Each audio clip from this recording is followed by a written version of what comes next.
मध्य प्रदेश के बरगी बांध में क्रूज डूबने की खबर ने सबको झकझोर कर रख दिया। इस दर्दनाक खबर में अब तक 9 लोगों के डूब जाने से मौत की पुष्टि हो चुकी है, जबकि 15 लोग बचाए जा चुके हैं और कई की तलाश जारी है। घटना की जानकारी मिलते ही पीडब्ल्यूडी मंत्री राकेश सिंह मौके पर पहुंचे। उन्होंने हालात का जायजा लिया।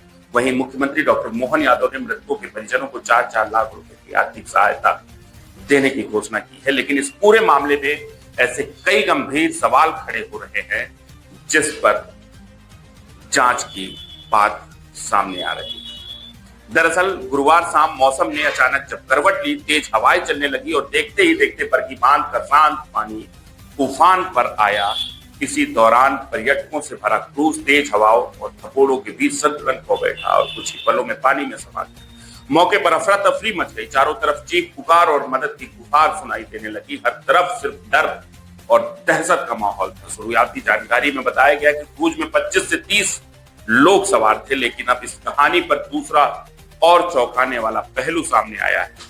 क्रूज में मौजूद एडवोकेट रोशन आनंद के मुताबिक यात्रियों को चढ़ते समय लाइफ जैकेट नहीं दी गई, जबकि जैकेट क्रूज में उपलब्ध थी, यानी सुरक्षा इंतजामों में लापरवाही कहीं न कहीं बरती गई। सबसे बड़ा दावा है कि क्रूज में 60 से 65 लोग सवार थे, जिनमें कई बच्चे भी शामिल थे। अगर ये दावा सही है तो यह सिर्फ हादसा नहीं बल्कि गंभीर लापरवाही का मामला भी बन जाता है। बताया गया कि शाम करीब 6 बजे जब तूफानी हवाएं और तेज हुई, हालात पूरी तरह बेकाबू हो गए। इस बीच एक और गंभीर आरोप भी सामने आया। खतरा बढ़ते ही क्रूज का कप्तान यात्रियों को छोड़कर खुद कूद गया। अगर जांच में यह बात सही पाई जाती है तो यह जिम्मेदारी से भागने का मामला भी बन जाता है। हादसे की सूचना मिलते ही पुलिस और एनडीआरएफ की टीम मौके पर पहुंची। अंधेरा, तेज हवाएं, गहराता पानी, इन सब चुनौतियों के बीच रेस्क्यू ऑपरेशन शुरू किया गया। कई लोगों को सुरक्षित बाहर निकाल लिया गया, लेकिन अब भी कुछ लोग लापता बताए जा रहे हैं, जिनकी तलाश लगातार जारी है। इस हादसे में अब तक 9 लोगों की मौत की पुष्टि हो चुकी है और कई परिवार अब भी अपने अपनों को लौटने का इंतजार कर रहे हैं। घटना की सूचना मिलते ही पीडब्ल्यूडी मंत्री राकेश सिंह टुन्ना एयरपोर्ट से सीधे बरगी बांध पहुंचे। उन्होंने मौके पर राहत और बचाव कार्य का जायजा लिया, अधिकारियों से चर्चा की, सर्च ऑपरेशन तेज करने के निर्देश दिए। मंत्री राकेश सिंह ने बताया कि मुख्यमंत्री डॉक्टर मोहन यादव ने घटना पर गहरा दुख जताया है, दुख व्यक्त किया है और मृतकों के परिजनों को 4-4 लाख रुपए की आर्थिक सहायता देने के निर्देश दिए। देर रात तक 15 लोगों को सुरक्षित बचाने की बात भी सामने आई है। 4 लोगों के शव देर रात तक बरामद कर लिए गए थे और बचाव कार्य युद्ध स्तर पर जारी है। मंत्री राकेश सिंह ने कहा, राहत कार्य पूरा होने के बाद पूरे मामले की विस्तृत जांच कराई जाएगी। साथ ही घायलों को समुचित उपचार देने के निर्देश भी दिए गए। बरगी बांध का यह हादसा अब सिर्फ एक दुर्घटना नहीं बल्कि कई बड़े सवाल भी खड़े कर रहा है। जैसे, क्या क्रूज में सवार लोगों की संख्या छुपाई जा रही, और यदि क्रूज में लाइफ जैकेट थे तो क्यों नहीं दिए गए? क्या खराब मौसम के बावजूद क्रूज को जाने की अनुमति दी गई? और सबसे बड़ा सवाल, खतरा बढ़ने पर जिम्मेदार लोग आखिर कहां? फिलहाल प्रशासन ने जांच के आदेश दिए हैं, लेकिन देखना होगा कि इस लापरवाही के लिए जिम्मेदारों पर कार्रवाई क्या होगी।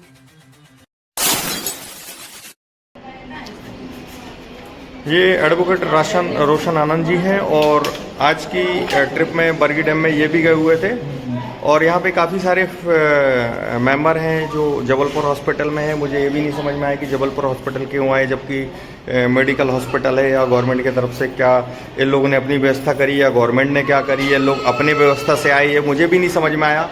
कायदे से तो पहले सरकार को इनिशिएटिव लेके इनको गवर्नमेंट हॉस्पिटल पहुंचाना चाहिए। अब मुझे ये नहीं आइडिया है कि ये लोग अपनी व्यवस्था से जबलपुर हॉस्पिटल पहुंचे या किस माध्यम से पहुंचे, पर मैं इनके माध्यम से जाने, ये क्रूज में थे, इनका 1 साल का बच्चा था, कल इनके बेटे का जन्मदिन था। इसके अलावा इनके परिवार के 5-6 लोग थे और भी लोग हैं। तो मैं लाइव डायरेक्ट इनसे जानना चाहता हूँ कि क्या क्या हुआ था एग्जैक्टली। इससे अच्छा ब्रह्मांड कोई नहीं दे पाएगा। रोशन भैया, क्या हुआ था एग्जैक्टली, कैसा हुआ था? देखिए, जो भी होता है मौसम विभाग को सबसे पहले जानकारी होती है कि मौसम बिगड़ने वाला है, क्या होगा। अगर वो नहीं भी पता था, अचानक मौसम एकाएक बिगड़ा, तो लाइफ जैकेट जो पहनाई जाती है, लाइफ जैकेट किसी को दी ही नहीं गई थी। ओके। लाइफ जैकेट के साथ साथ ना, आखिरी तक जब मौसम बिगड़ रहा था, बोट जो क्रूज था वो बहुत भयावह स्थिति में आ गया, बट उस समय भी किसी ने लाइफ जैकेट लाके नहीं दी। हम लोगों ने प्रयास किया और जितने मेंबर थे वहाँ पे ऊपर से ला करके हम लोगों ने उस तूफान में सबको लाइफ जैकेट बांटी। और टाइम था, समय रहते अगर दूसरी बोट वहाँ पर आ जाती तो बहुत बड़ा हादसा टल सकता है। बिल्कुल, मैंने ये देखा है जनरली कि जब भी कोई बिल्कुल जब भी कोई क्रूज होता है तो उसमें जनरली टायर, हवा भरे टायर या उसमें लाइफ जैकेट या छोटी बोट, ये सारी चीजें रहती हैं। चलाने वाला ये बहुत बड़ी गलती है। पहले कूद गई थी। ये बोट कौन सी संस्था रन करती थी या क्या? ओके, एमपी टूरिज्म का था। कुछ ही दूरी पर पूरे इनके बोट्स और स्कूटर सब थी। आए लास्ट में आए तो पहले भी आ सकते थे, जितने बच्चे थे सब बच जाते। और मेरे हिसाब से 65-70 लोग क्रूज में थे और लगभग उसमें डेथ हुई है 5-6 से तो ज़्यादा हुई। नहीं, 6 की न्यूज़ तो आ चुकी है, अब आगे आएगी जो भी सर। अभी आपके फैमिली में क्रूज में आखिरी तक लोग थे जो अंदर से पीट रहे थे, मैं बाहर से पीट रहा था, बट मैंने प्रशासन को बोला, पुलिस को बोला, किसी ने जाके उनकी सुध आखिरी तक ली थी, वो जिंदा है। सबसे पहली गलती तो ये थी कि सबको लाइफ जैकेट नहीं दिया गया था। दूसरी गलती ये थी कि क्रूज मेंबर जो ड्राइव करने वाला था बोट, वो खुद कूद गया। इसके अलावा आपको वहाँ पे और कोई मौजूद थे क्या क्रूज के मेंबर के हेल्प करने के लिए? कोई नहीं बचाने आया, मतलब सब अपनी किस्मत। आप लोग कितने लोग थे अपनी फैमिली से और कैसे आपने अपना बचाव किया?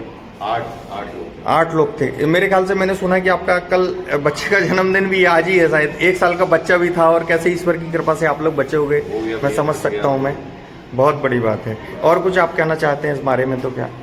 चलिए।